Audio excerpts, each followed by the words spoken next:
Sebelumnya, alhamdulillahirrabbilalamin, wassalatu wassalamu ala asrofil anbiya'i wal mursalin wa ala alihi wa ashabihi ajmain, amma ba'da. Sebelumnya akan saya ucapkan doa untuk kita semuanya. Assalamualaikum warahmatullahi wabarakatuh.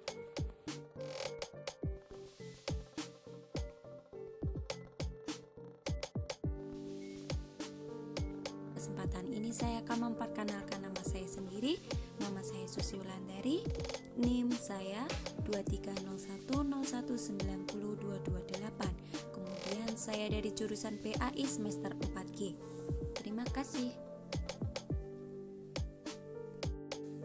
Langsung saja pada materinya saya akan menyampaikan, yaitu materi tentang akhlak terpuji atau yang sering kita sebut dengan akhlak mahmudah. Jadi, kata akhlak berasal dari bahasa Arab.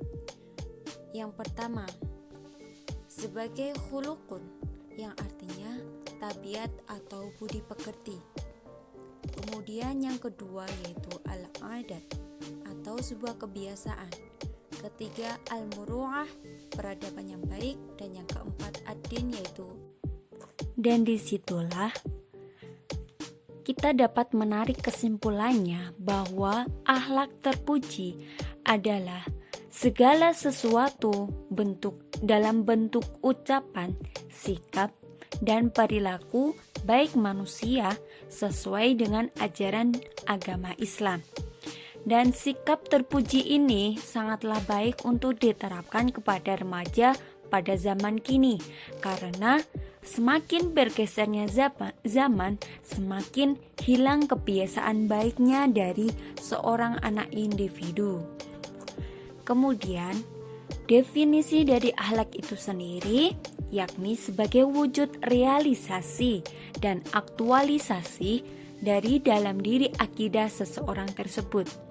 Nah, sebagaimana dapat kita jabarkan pula bahwasanya akhlak adalah sebuah sifat yang tertanam dalam diri manusia, dan hal itu merupakan sifat dasar dari beliau sejak lahir dan tertanamkan pada dirinya, dan yang suatu saat nanti hal itu sebagai penentu akankah menjadi pribadi yang berakhlak baik ataupun yang berakhlak buruk seperti itu.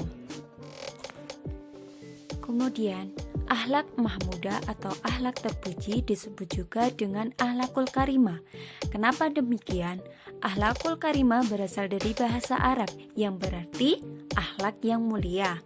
Jadi, akhlakul karimah biasanya disamakan dengan perbuatan atau nilai-nilai luhur yang dimana mereka itu memiliki sifat terpuji atau sifat mahmudah.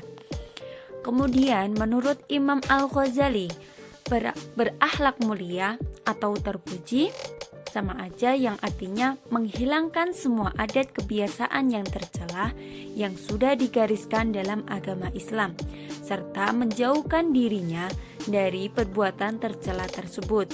Kemudian membiasakan adat kebiasaan yang baik, yaitu dengan akhlakul karimah, dengan melakukan dan mencintainya, belajarnya seperti itu.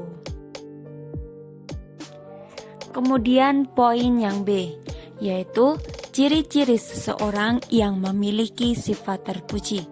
Jadi, nilai-nilai luhur yang bersifat terpuji dan yang seharusnya dapat kita jalankan dalam sehari-hari kita, yakni pertama, memiliki sifat berbuat baik kepada kedua orang tua atau dapat kita kenal dengan julukan birrul walidain. Kemudian yang kedua, berlaku benar terhadap siapapun atau disebut dengan asidku atau sidik. Yang ketiga, memiliki perasaan malu, yaitu al-haya. Perasaan malu yakni yang malu untuk berbuat suatu keburukan. Yang keempat, berlaku kasih sayang, yaitu ar-Rahman dan al-Bar. Yang kelima, berhormat, ada yang disebut al-Ikhlishat. Yang keenam, berlaku sederhana. Yang ketujuh, berlaku jujur. yang sering kita sebut dengan sifat amanah. Kemudian poin C, yaitu poin terakhir, yakni tentang dalil-dalil akhlak terpuji.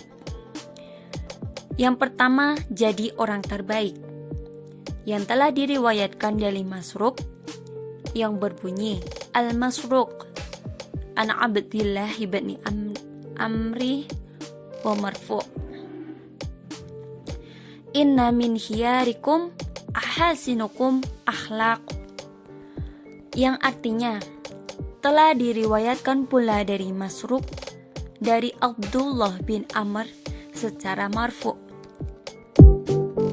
yakni sesungguhnya orang yang terbaik di antara kalian ialah orang yang paling baik akhlaknya. Kemudian yang kedua, pahala berlimpah pagi dan petang, yang telah diriwayatkan oleh Al-Hasan ibnu Ali yang berbunyi, Anil Hasan ibnu Ali qala Rasulullah sallallahu alaihi wasallam, inna allaha la yu'ti abda min ath-thawab ala husnil khuluq kama yu'ti mujahida fi sabili yaqdu alaihi ajru wa yaruh, yang artinya dari Al-Hasan ibnu Ali yang menceritakan bahwa Rasulullah telah bersabda, sesungguhnya Allah benar-benar memberikan seorang hamba pahala berkat kebaikan akhlaknya, sebagaimana dia memberi pahala kepada seorang mujahid di jalan Allah, pahala yang berlimpahan baginya di setiap pagi dan petangnya. Kemudian dalil yang ketiga, perintah berbuat baik. Dari surat Al-Baqarah telah tercantumkan yang berbunyi, A'udzubillahi minasyaitonirrajim, wa id akhadna mitsaqa bani Israila la ta'buduna illallah wa bil walidaini ihsana wa dhil qurba wal yatama wal masakin wa qulu lin nasi husnan wa aqimus salata wa atus zakah thumma tawallaytum illa qalilan minkum wa antum mu'ridun, yang artinya, dan ingatlah ketika kami mengambil janji dari Bani Israel, bahwasanya beliau mengatakan, janganlah kamu menyembah selain Allah, dan berbuat baiklah kepada kedua orang tua, kerabat, anak-anak yatim, dan orang-orang miskin, dan bertuturkanlah yang baik kepada manusia. Laksanakanlah sholat dan tunaikanlah zakat. Tetapi kemudian kamu berpaling atau mengingkarinya, kecuali sebagian kecil dari kamu, dan kamu masih menjadi pembangkang. Shadaqallahul adzim. Sekiranya materi saya sudah saya sampaikan, banyak salahnya, saya mohon maaf. Bila kesalahan datangnya dari saya dan kebenaran datangnya dari Allah Subhanahu wa taala. Billahi taufiq wal hidayah. Wassalamualaikum warahmatullahi wabarakatuh.